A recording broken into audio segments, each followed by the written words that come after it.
Hello and welcome to the John Ark Show. Today's episode is called The Real Estate Implosion. The commercial and residential real estate market has been hit by the financial equivalent of a nuclear blast. The question on everybody's mind is, was this just a single blast or will this nightmare continue? Before we begin, I want to encourage you to subscribe, like, follow, and comment on the show. As well as to tell you about a service called HollywoodIsCalling.com. It allows you to purchase live calls with more than 100 celebrities. You can purchase a live 15-second call from your favorite star for just $19.95 and a live 30-second call for just $29.95.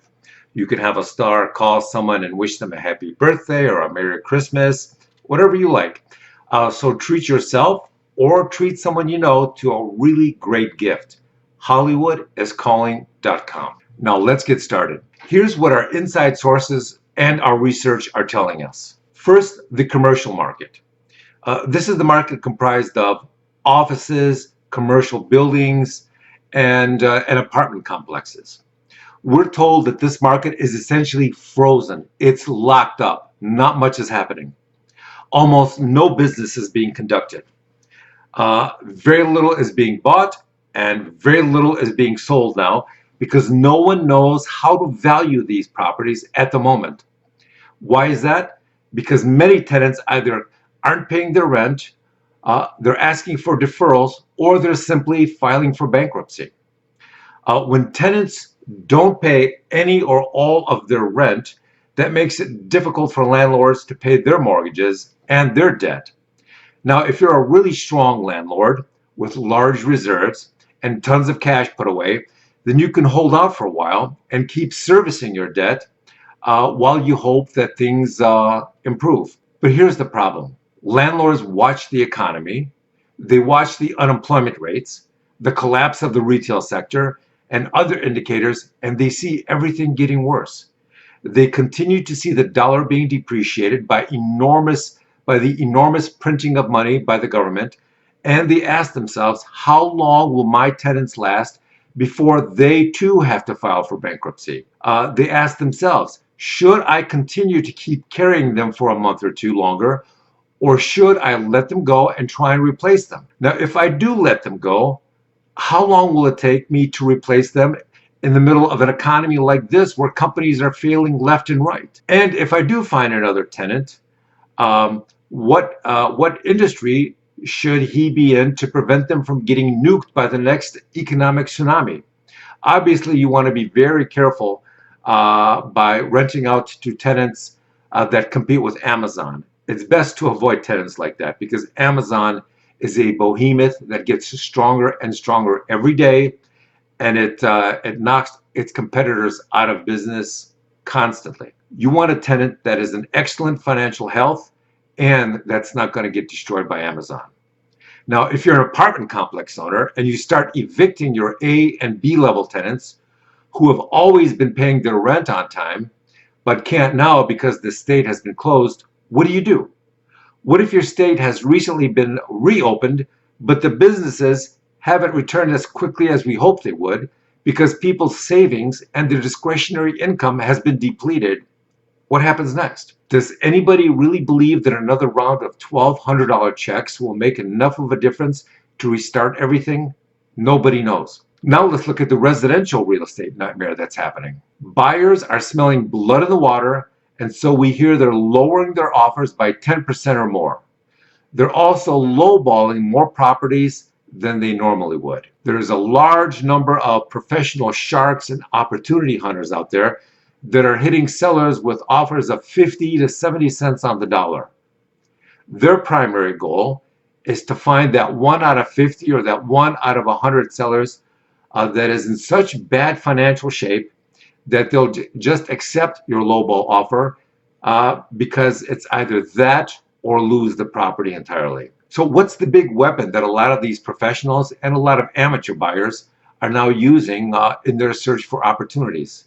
That weapon is called big data.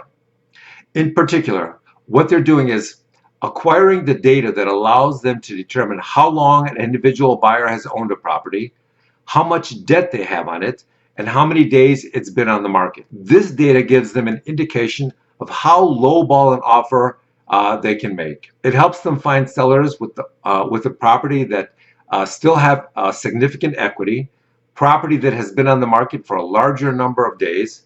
Um, they're looking for desperate sellers, and this data will allow them to find them, so they can hit them with really lowball offers, but offers that are still above what they purchased the property for. That's the key. You want to get as close to that number as possible, because most logical sellers would rather file for bankruptcy than let a property go for less than they paid for it. There's another phenomenon taking place now, as some sellers are getting so little interest, or they're receiving nothing but lowball offers, that this is causing them to remove or delist their properties from the market. They're doing this because they either don't want to take a loss, or they want to try and ride this storm out for 6 or 12 months to see if they can do better. Waiting can be a risk. If they wait 12 months, things may get significantly better then, or the market could turn into a repeat of the 2008 collapse, when some homes lost 80% of their value. I remember going to a home auction in the Midwest after the last collapse. There must have been 500 people in the auditorium bidding on foreclosures and other properties. They were auctioning off lakefront properties for $100,000 that 2 years earlier were appraised at $500,000 or $600,000 apiece. Think about that for a moment. That means that someone just got the deal of a lifetime because they had the cash during the crash. But it also means that someone else just saw $400,000 of their money go up in smoke. Now, on the one hand, it was nice to be able to see people who previously couldn't afford a nice home finally be able to do so. But on the other hand, that crash wiped out a lot of people. It destroyed their life savings. For all I know, many of them are still renting to this very day as they try to recover. Another thing that's occurring is that banks are offering very low interest rates now. With the right circumstances, you can probably get a 30-year fixed mortgage rate for between 2.5% and 3%. But the bad news is that a lot of banks are now increasing their down payment requirements.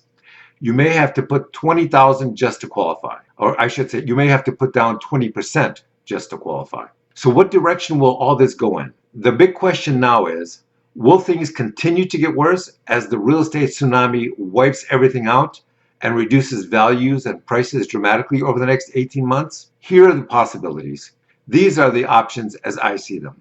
Option number one, the president reignites the economy with all sorts of financial rocket fuel.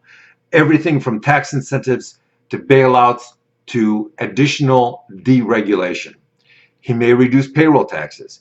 He may introduce executive orders forcing certain companies to behave in certain ways. He may even order some states that are refusing to fully reopen to do so in an effort to jumpstart the economy. He may launch multi-trillion-dollar infrastructure programs that create countless new jobs. Some sources are even saying that the president is considering declassifying super secret technologies and medical breakthroughs that he will then take to market and use to create new multi-trillion-dollar industries that will also create countless new jobs. Any combination of these actions could be all it takes to send the economy back in orbit. But here's option two.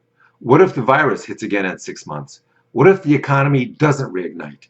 What if all those people who were living check to check for all those years can't find another job, can't find affordable rent? What if the middle class completely disappears or is driven into poverty by what just happened?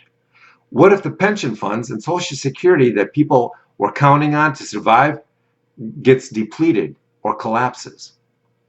I believe that statistically speaking, it is far more likely that the president, who has already previously succeeded in making our economy successful, will do so again, and that he'll take the lessons learned from current events and make the economy even stronger and more prosperous than ever before. So what do you do if you're in real estate now? If you're a seller, I would talk to half a dozen different real estate agents in your area and get their advice. I don't think prices are going to get any higher for the next 12 months, But if you can still get a price that's reasonable and that you can live with, then take it, because we may just be going off the cliff now. If you're a buyer with cash and good credit, I would start very aggressively shopping for a distressed seller that desperately needs to sell and start negotiating to see what's possible. It may take you 12 months or so, but it will be well worth all the time and energy it takes to find a property like this, so that you can then try and acquire it for 50 or 60 cents on the dollar. So with that, I want to wish you good luck. I want to thank you for watching, and we will talk to you soon.